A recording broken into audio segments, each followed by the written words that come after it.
Chine-check pala natin dyan mga bay, lahat ng wire kasi nag-trouble kasi ito, namamalya.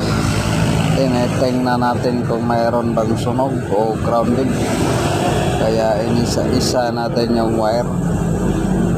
Ayan o, inisa-isa natin pero wala talaga tayong nakita dyan. Pinaklas na natin lahat yung mga harness, pati nga yung sensor binaklas na natin.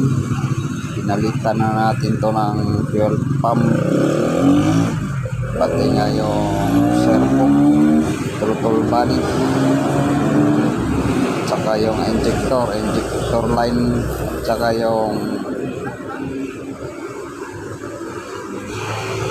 yung computer box, ganun pa rin.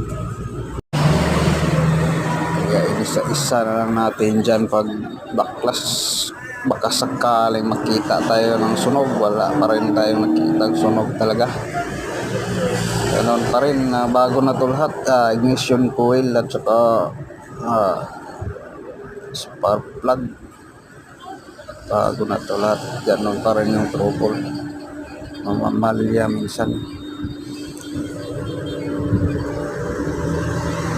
Kaya lambat sa ulo talaga tong unit na to.